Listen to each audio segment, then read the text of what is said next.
Today, I want to give help for the exhausted mom. I'm a mom of 6. I have a 5-month-old, and so I really feel like I get you. I understand what it's like to operate in a day and not feel like you have the energy that you feel like you need to get through the day, to even sometimes slip into depression because there's just so much to do and not enough, it feels like, energy to do it. So let's talk today how to have hope in our days, how to feel good about our days, even when we are lacking the energy, and how to even get that energy back in an exhausted mom state. So hi, my name is Lana. Like I said, I'm a mom of 6. This is Girl Teaching Me. This whole channel is here to help you on the motherhood journey. So if that resonates with you, I hope you'll stay and hit subscribe. And I say this in a lot of my videos. There's a free class down below if you happen to be pregnant. Sometimes that can make us exhausted, right? And after 6 births, I have a couple things that I think can really help you in that pregnancy birth journey. So that free class is down below. Let's just talk about mom exhaustion because it's real. And if anyone is acting like they've got it all together, they are acting, because it's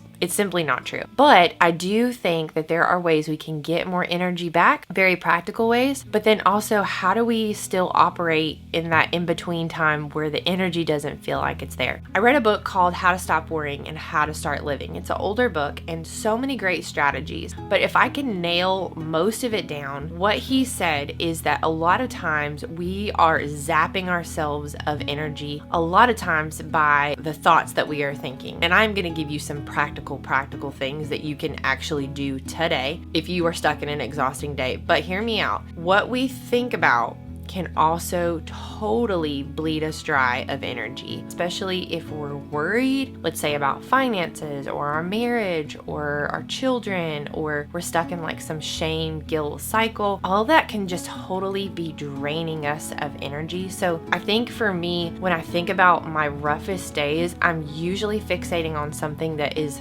not true. Or maybe I'm listening to the voice of shame. I really feel like the enemy is a shamer and totally just talks ugly to us, and so just letting those voices get too much of my headspace, and instead I think the thing that helps me the most is just think about what is true. What is true is today. Yesterday is dead and gone. Tomorrow is yet unborn. Today. And all I have to do is go moment to moment. I don't have to be way out in the future. I don't have to know what my retirement's gonna look like today. And that helps me so much because I can be faithful in the next couple of minutes. I can be faithful for the next hour. Like putting one foot in front of the other helps so much with exhaustion. And in that book, How to Start Living and How to Stop Worrying, he talks about living in a day-tight compartment. And he gives the analogy of like the Titanic and how it was supposed to shut down compartments so that only if one compartment flooded, it was contained to that one area. And so if we can just best we can stay in today, it can really help us to manage our precious energy and not give it to things that are untrue or way out in the future or way in the past. The second thing is that momentum is magic. It is literally magic. And to create even just a little bit of momentum. I talk about this so much on this channel because I feel like I do have ADHD, and some days I just get so bogged down because my brain feels like it has a million sticky notes on it. There's so much to do. I don't even know where to start. A very simple place to start is a 10-minute timer. And if I'm very overwhelmed, I just do a 10-minute timer tidying. That gives me a ton of momentum. Like if it's really bad, I grab a trash bag and just start throwing like trash away, things away. I just literally, it's like called trash bag therapy, but a 10-minute timer. I almost always want to do more, and it has to improve the space a little bit. So 10 minutes, I like to pair it with a little bit of music. That is a huge boost of energy for me, is trash bag therapy paired with a 10-minute timer. So very helpful. The third thing is just cleaning off as many spaces, like countertops, as possible. So in the book Joy of Less, she talks about how flat spaces are magnets for clutter, and if we imagined that every flat surface actually was tipped and things would slide off of it. But I have found that if I can just at least clear off my center countertop, that gives me a lot of energy back because that's a workspace for me. Even if I fold laundry there, I find that I can think if just that clear countertop is available. So what is that space in your home, and maybe even just tackling that first with a 10-minute timer and getting that space clear and getting it calm so that you can get that workspace back. Because sometimes I think that we see all that we need to do and we don't have a workspace for it because there's so much clutter. Just a couple of 10-minute timers with some like great music. I mean, for me on my worst days when I am struggling to think about what is true, for me putting on worship music is so grounding to be reminded like, okay, I don't have to be defined by my circumstances. My joy is not dependent on what is happening to me right now. Like my personal joy is dependent on the Lord and He is unchanging. So that is very helpful for me, is to put on some worship music and get those flat spaces clear. If I'm having a next level exhaustion day, like I am looking around the house and I feel like I need to escape this place, maybe I just haven't been outside in a minute. And I think we can underestimate how life-giving outside in the sun is. I've also talked about this on this channel, but one of the things they talk about in Japan is something called forest bathing, and it's where you just get out in nature. I don't even know what the length of time is, but it just really recalibrates our body to hear birds, to be around trees, to feel the breeze on our face, to feel the sunshine. And it's not that I just necessarily want to escape my home, but sometimes I do. I mean, sometimes it is more overwhelming than the energy I have, and getting out to a park or getting out to a grassy field, and even if I have to pick up Chick-fil-A nuggets and get some waters through the drive-thru, it's not a failure to me if we can get outside and get some sunshine, because at the end of the day, I want my kids to have a mama that is doing well, and that is a gift to them if I am in a better mental headspace. And sometimes I need a little bit of sunshine and I need to get out of the house with them. So like I said, just picking up a small protein snack, getting some waters, and going to a little space or going to a grassy area or a park and just playing for 30 minutes to an hour. Oh my goodness, I come back and it's like my soul has had a little bit of rest and I feel like I can get through the day. So that's something I do if I'm really struggle busing it.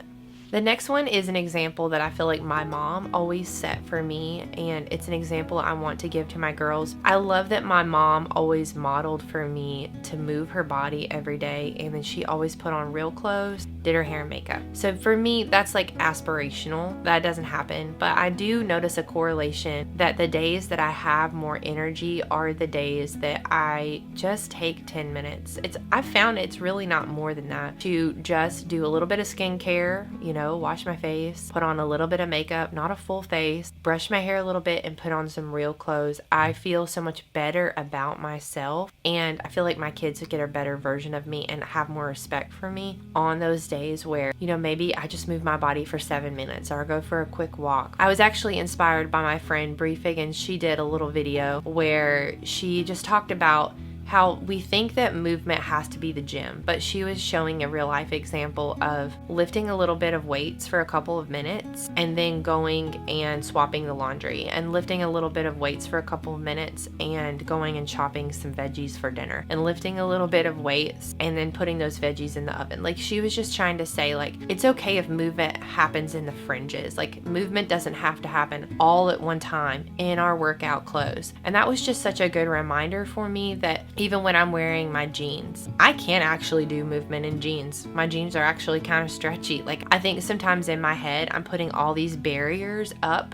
to movement. And my friend who's a hormone doctor and endocrinologist was saying that actually, like, we think that we have to have energy to exercise. And there's a little bit of truth to that. But she was saying that sometimes when we move our body creates more energy. And so she was saying that temptation when she comes home from work to immediately lay down on the couch, she was like forcing herself to immediately put on her workout clothes and go out the door for a walk or go get on her Peloton, was in fact what gave her far more energy that evening to show up well for her kids and make dinner and all the things and finish the day well, as opposed to when she laid down on the couch and took a quick nap. I will say though, there is something to taking a little power nap, and that's probably my next point, which can sound like counter what I'm saying, but I have found that if I can just set a little 10-minute timer and just close my eyes for a second, because I'm up with a 5-month-old. I mean, he's sleeping really good, but I'm still not getting as much sleep as I would if I didn't have a newborn who is nursing, and I need more sleep. So I have found just taking like a small little cat nap. I throw a pillow literally over my head,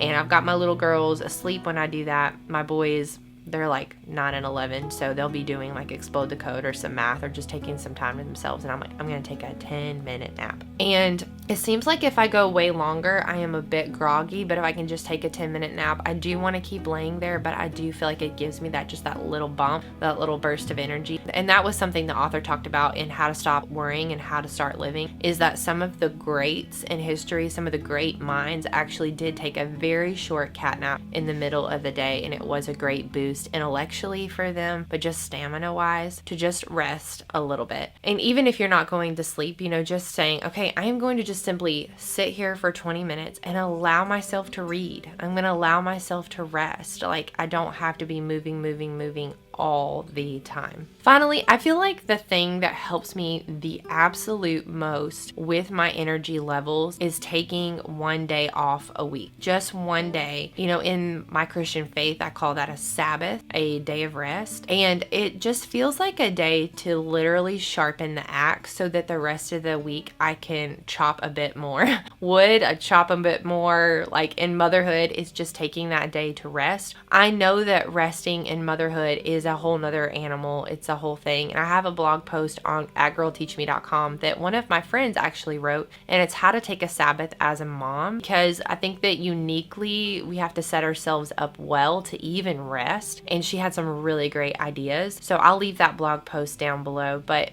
taking that day to rest just seems like I can just click a little bit more when I just power down. On those days, I am putting my phone away, trying not to even mess with my computer, not do any Girl Teach Me stuff, really not do any laundry. And it can feel like I fall a little bit behind that day, but the energy that meets me on that Monday, it just is a totally different level than if I just took that Sunday to kind of treat it like a regular day. Some days I Sabbath on Saturday or even a Friday.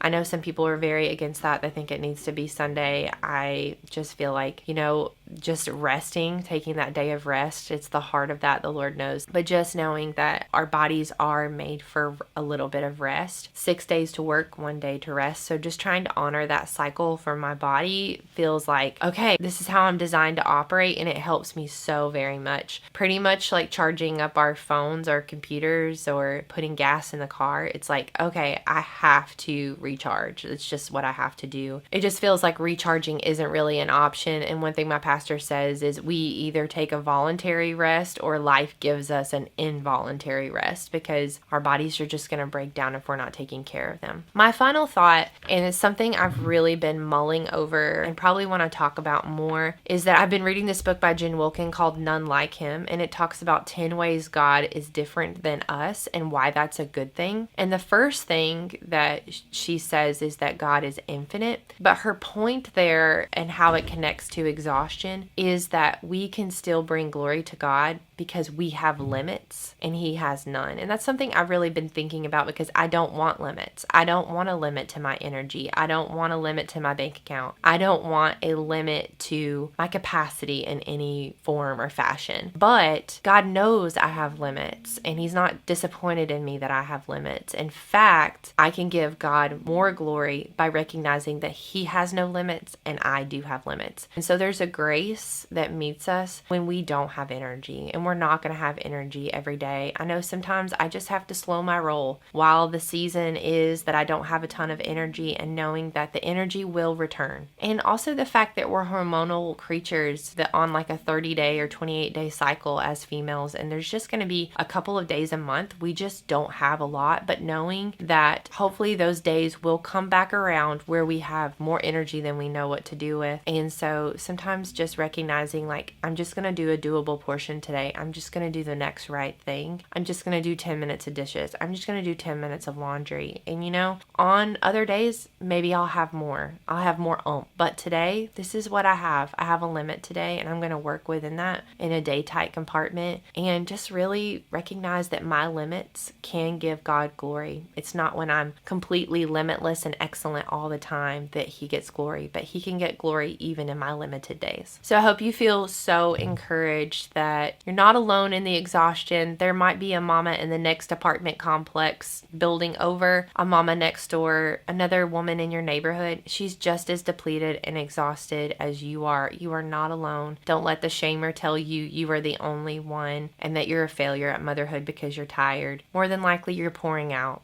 and you're doing a lot for your family. And so I just want to tell you, great job. It's such meaningful work that we're doing as moms, so don't grow weary in doing good. And I'll see you again in the next video.